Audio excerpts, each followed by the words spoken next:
You know, all those little things you do every single day completely on autopilot, like getting out of bed, grabbing a drink, just walking around your house. Well, what if some of those totally harmless, lifelong routines are, well, silently becoming a little bit risky?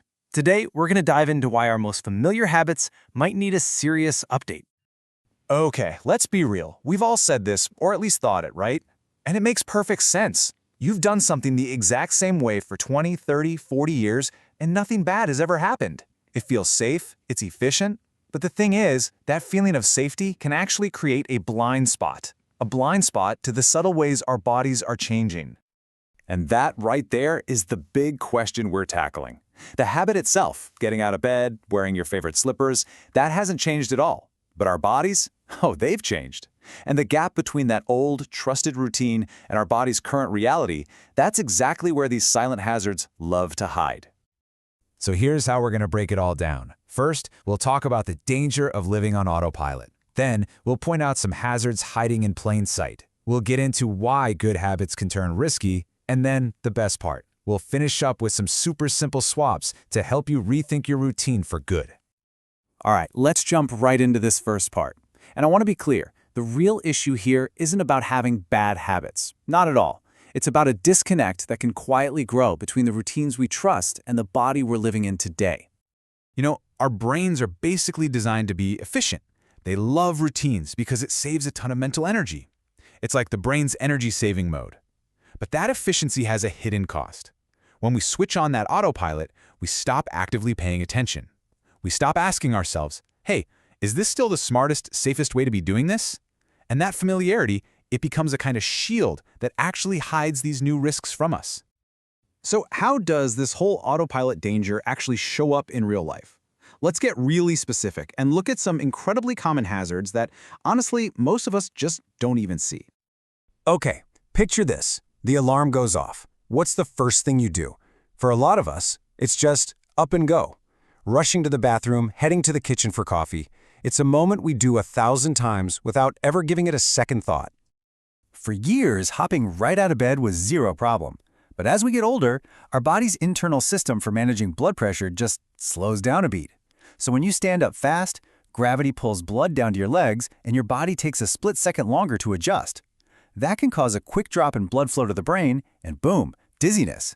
It might only last for a couple of seconds, but that's all it takes for a really serious fall. Now, let's talk about a hazard that can sneak up on you all day long. And it's something that often goes completely unnoticed, our hydration, or lack thereof. Here's another one of those sneaky changes. Our body's thirst signal just isn't as loud as it used to be.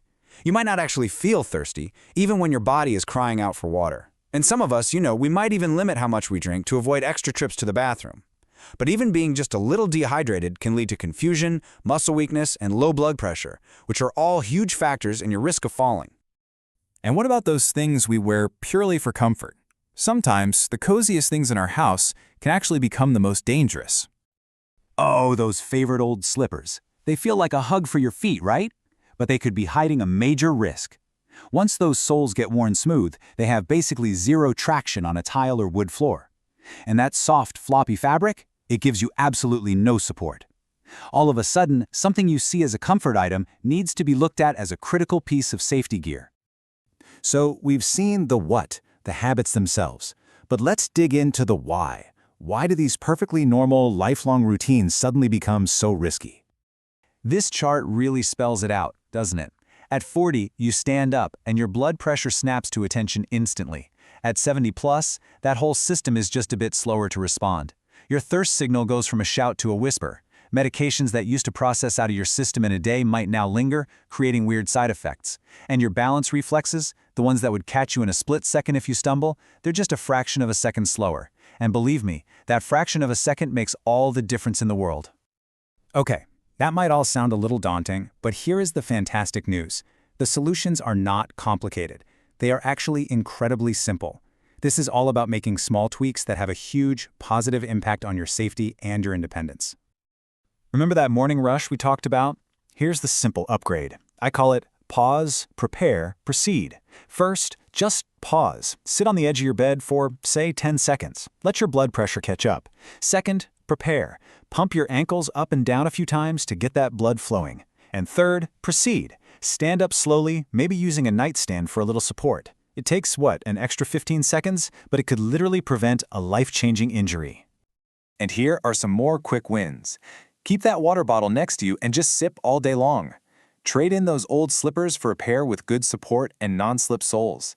Seriously, go through all your medications with your doctor, every single year. Pop a few cheap nightlights in the hallway and bathroom. Make a conscious choice to pause before you rush to answer the door or the phone. And you know what? Ask for help with stuff like climbing a ladder.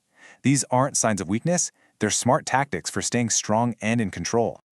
So, let's pull all of this together. The big picture goal here is to just shift our thinking, moving from that mindless autopilot to mindful, aware action. Now, this is maybe the most important takeaway of all. This is not about bubble wrapping your life or giving up the things you enjoy.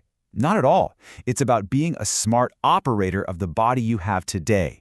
Think of it like this. You update the software on your phone, right? Well, you've just got to update the user manual for a body that's also had a few updates.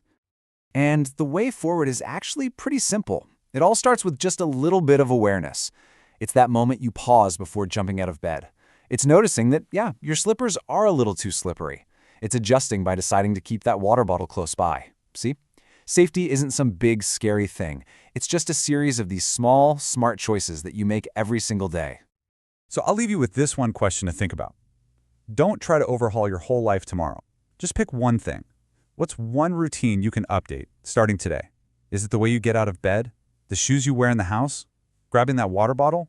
Making one small, deliberate change is the single most powerful thing you can do to protect your independence for all of your tomorrows.